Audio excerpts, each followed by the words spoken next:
Hey, Friendo, Steve here. Hey, Larson.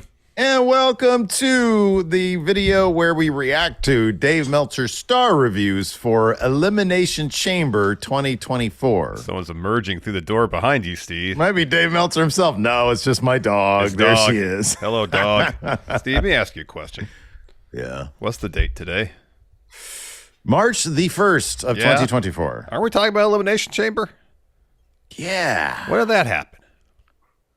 February last Last month. It takes an entire month for those other guys to get their star ratings. What the heck? What's up with that? We get ours fresh, 24 hours less, maybe. Yeah, sometimes. I mean, this was a little bit different because it was super early in the morning for us, so it might have been 36 at most.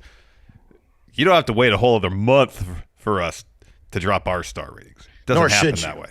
Nor should you. Nor should you. No one should accept that.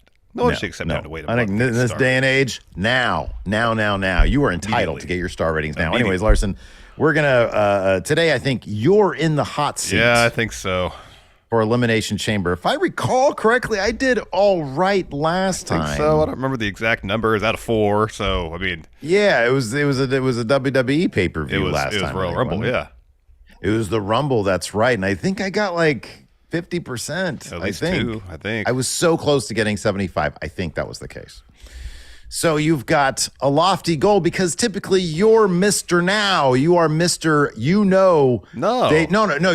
typically Mr. Retro. I did well on the retro one last time, though. Yeah. So you have to keep up with me on the now. I guess so. I'm usually always a quarter star off on the now. Like basically every time, quarter star off. All right. Well, let's go ahead and dive into it. Continues today. Only, what was it, 4 matches on this card? All right. Let's see how you do here then. We're going to kick things off with Women's Elimination Chamber. Of course, Becky Lynch won this particular match in 32 minutes and 15 seconds. Here's how Dave starts this out. The match was pretty sloppy in spots, but Stratton was a real highlight, and the last 7 minutes with Lynch was as well. Oh, a real highlight, he means. The Stratton love started long before she was in the match. Naomi opened with Lynch, and immediately the crowd started chanting, "We want Tiffy." It wasn't that loud, and it was a tiny percentage of the crowd, but loud enough to make television. The highlight of the first segment was Naomi doing a split splashy off the chamber onto the apron on Lynch. Stratton entered to a big pop and did a handspring elbows on both. Morgan was in at 10:15. Morgan was running wild. Naomi came off the top of a pod with... Watch me. With a blockbuster on Morgan. Stratton pinned Naomi for the first elimination. They started shaving time here as Rodriguez entered at 14:09. She was doing power moves.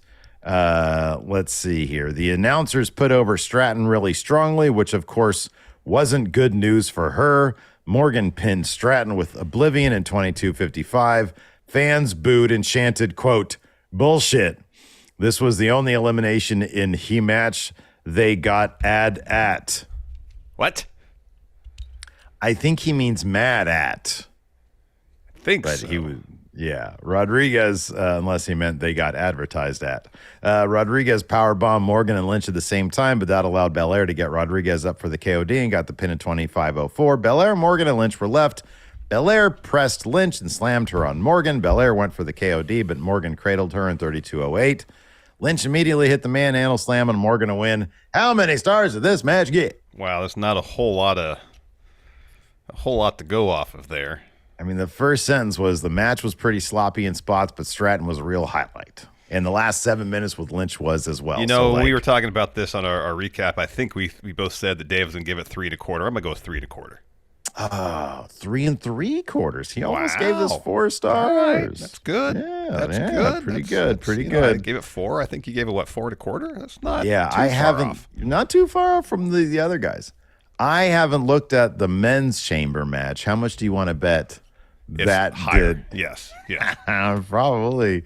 All right. Next up, Finn Balor, of the Judgment Day, and Damian Priest. Also Judgment Day. Retain the tag titles over Pete Dunne and Tyler Bate.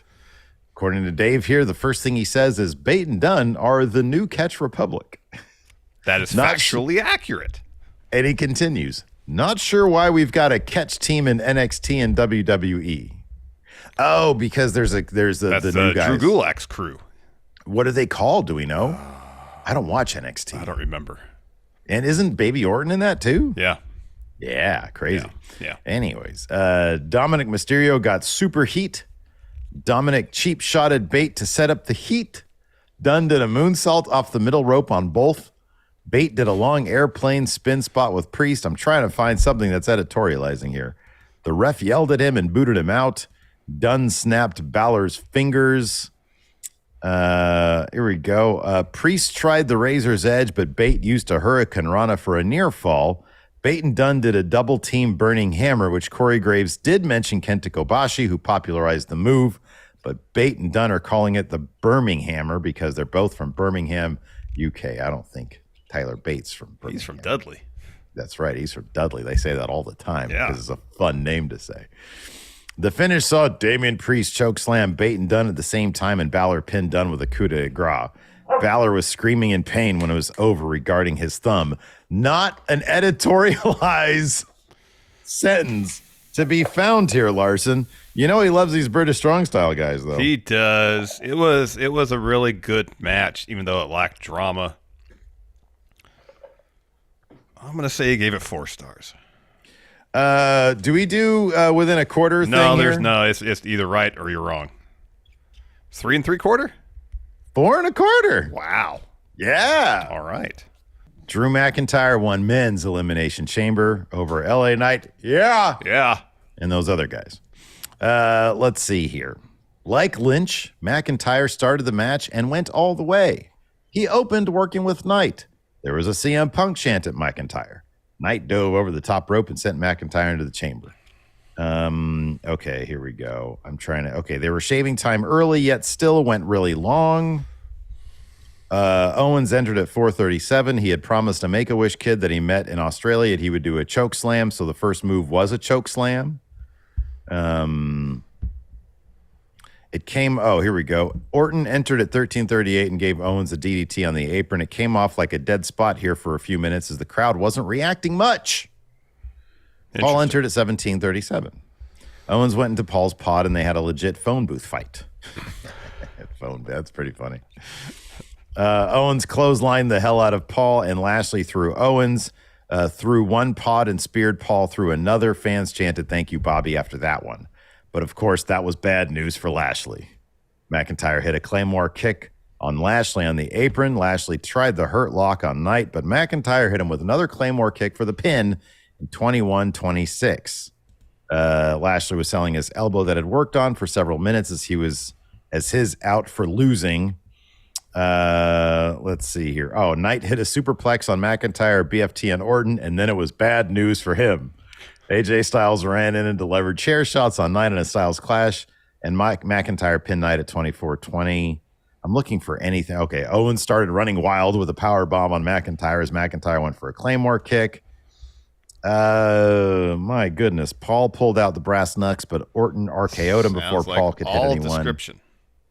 Yeah, sorry, dude. Not much to give you. There's nothing, man. Orton and McIntyre went 4+ minutes before Orton hit the RKO, but Paul hit Orton with the brass knucks, and McIntyre pinned Orton. That's all you have to go on.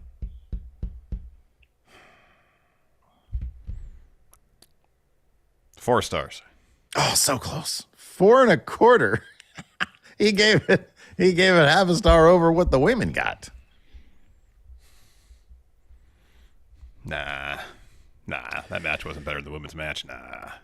All right, let's get it. No, I'm getting the over, man. I got no faith in me. No, listen, man. There's Friday. nothing to work off of. He's Friday. The notes he wrote down on his legal pad, he just typed up and put in the newsletter. Certainly seems that way. There's no editorializing here. I don't get any glimpse into the mind of Dave Meltzer in terms of what he thinks of these matches. This is tough. I know what happened in the matches. I don't need him to describe it. Yeah.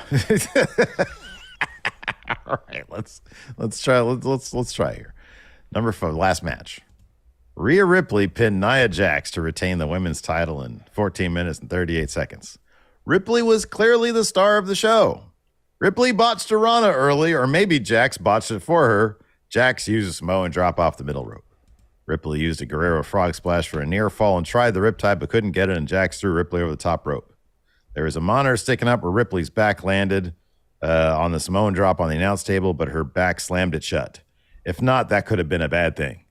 Since the table didn't break, Jax used an elbow drop, putting Jax through the table. Half his recap here is just that one spot. Oh my gosh, really?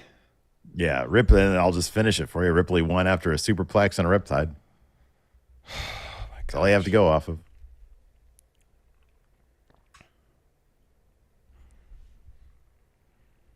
I'll say he gave it 3 1/4. Oh, God, so close. It was 3. 3, just What'd 3 I tell stars. you? Basically, every time, I'm a quarter of a star off. Yeah, man. 3 out of 4, quarter of a star off. You're a quarter of a star off, yeah. Dang it. Dang it, man. Every time. Every time. My goodness. Hey, Here, Dave, come on, give us some editorializing in these recaps of these matches. Let's do this. Let's go. So you're not walking away empty-handed. Let's try the bonus match, the bonus episode. Oh, the kickoff show match? Yeah, I watched that. Kickoff show match, the bonus match. Asuka and Kairi Sane. This is really just another opportunity for me to get to solidify the O for you. Realize no, it won't count. It won't count if you don't get it wrong. Oh, all right. I got a loophole. I mean, it won't count if you get it wrong. It will count if you get it right. There are a lot of chants for Hartwell since they were in Australia. They set up her hot tag, and the crowd was very into it when she was in. Hartwell did a spine buster on Sane on top of Asuka for a near fall. LeRae did a quebrada on Asuka for a near fall. The finish saw LeRae on the top rope, and Sane shook the ropes, and LeRae crotched herself.